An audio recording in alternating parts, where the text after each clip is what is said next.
welcome back to the warm-up. Nuggets Heat game 1 of the NBA Finals just finished up like 15 minutes ago, so I'm hopping on to talk about it. Nuggets took a commanding win. The Heat came back in the end a little bit there, got it within 9. Good play from Gabe Vincent and Bam Adebayo, but wasn't enough. Jokic with his 9th triple-double of the postseason, extending that lead over Wilt Chamberlain's previous record. Jokic just easily the best player in this series. Jimmy Butler really nowhere to be found.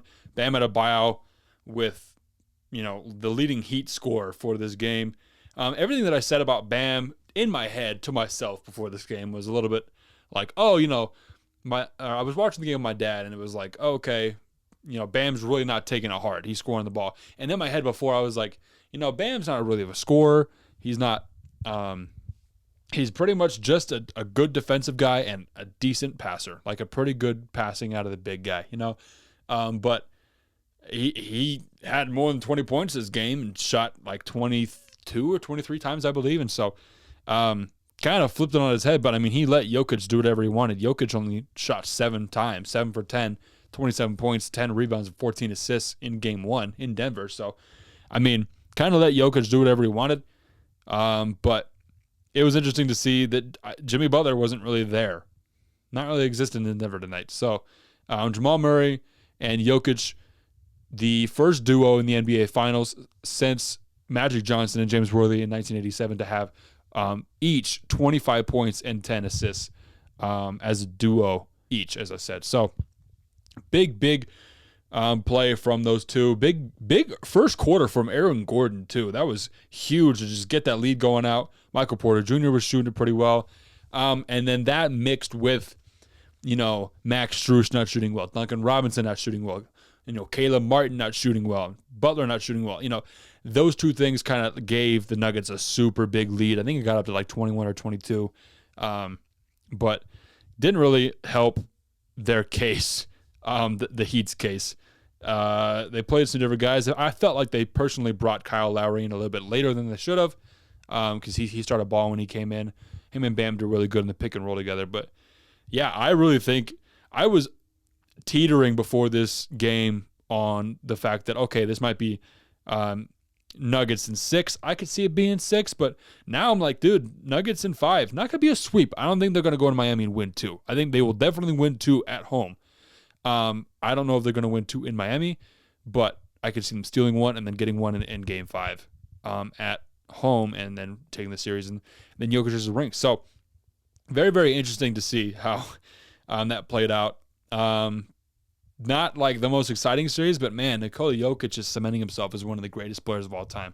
It's super funny. I don't know I don't know how many of you heard this, but Mike Breen was talking about Nikola Jokic's abilities and his skill set. He was like, yo, passes like Magic Johnson. Okay, Mike Breen didn't say yo, but he was like, passes like Magic Johnson. He rebounds like Moses Malone. And Jeff Van Gundy immediately shut him down and was like, no, sorry, I'm interrupting you. He does not rebound like Moses.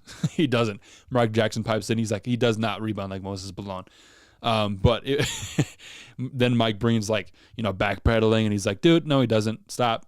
It's okay. You're wrong. Just take it back, and we move on. And then he took it back and moved on. But regardless, Jokic has one of the most unique skill sets in NBA history. 2 MVPs, and I'm already counting that he has a ring. I don't know if that's bad or not, but he's done almost identically, literally.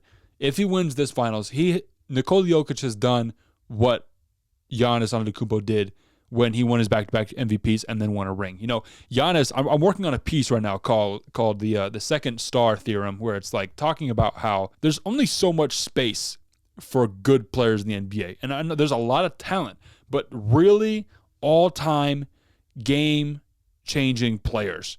LeBron James, Steph Curry, KD, Kawhi Leonard, guys like that, Kobe, MJ, Magic, Bird, the big names, right? And they're the second, there's the people who didn't get to eat. There's only one ring you can have a season. So I'm working on a whole thing about here's some of the players that didn't get it, didn't get a ring. Charles Barkley, James Harden, I think is in that conversation still. John Stockton, Karl Malone, Patrick Ewing, guys like that were kind of Allen Iverson, that were good, but not great. And Nikola Jokic is doing exactly what I thought about Giannis. Giannis won back-to-back MVPs. I was like, cool, back-to-back MVPs, but he doesn't have a ring yet. Like, he needs to win. He needs to be dominant. Goes out and does it. Nikola Jokic, back-to-back MVPs. Okay, he hasn't won yet. What has he done? He has 2 MVPs, but loses in the playoffs. Goes out and is probably going to get a ring. And so I just love seeing that. I'm rooting a ton for Nikola Jokic right now because I just want him to add that to his resume because he, talent-wise, is a lot better than a lot of the centers in the NBA history. Flat out, plain and simple. And he's backing it up with his winning team and his leadership and 9 triple-doubles in this playoff alone. And so I really enjoy what I'm seeing out of Nikola Jokic. And I told my dad when we were watching the game, I was like, I want to see a Bucks Nuggets series next year, just Giannis versus Nikola Jokic, because I think those are the two guys that really have cemented themselves as staples of the face of the league in terms of the playoffs, obviously. And I know the Bucks got kind of wiped this year, but there are a lot of things that went into that. Mike Budenholzer choked, and Giannis was hurt a little bit, so not going to get into all that. But very interesting to see that Nikola Jokic is winning now. And so I think the guy that is up next for this is Joel Embiid. I think, he's got the MVP.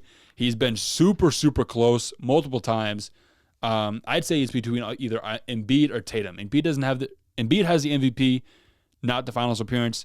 Tatum doesn't have the MVP, but he has the finals appearance. And Tatum has been in the Eastern Conference Finals like 4 times, I think, in his career. And so, it's between those two guys to see. But right now it's on Nikola Jokic. That's all we could talk about right now. And so very, very interested to see how many games the Nuggets win this series. And I really don't think the Heat have a shot at winning this. And I know everyone said that every single series that the Heat have played in, they've won. But this Nikola Jokic is something that they have not seen yet. The Denver Nuggets are something that they have not seen yet. The Celtics were a very inconsistent team. The Nuggets are not an inconsistent team. Very, very good team when they're all healthy. And so I hope they all stay healthy and Nikola Jokic can win his first ring. And he deserves it, man. He's doing good. I'm talking like this is the end of Game 5, like they've already won the chip. But, I mean, it is. I really think even going into this series, the Nuggets were going to win. So very interested to see how this is playing out. I really enjoyed Nikola Jokic and watching him. And I'm very excited, very, very, very excited to see where he's going later on in his career, how many rings he's going to win, who's he going to beat, all of the kind of fun playoff stories that come with that. But anyways, thanks for watching. We're going to hit you guys up after Game 2.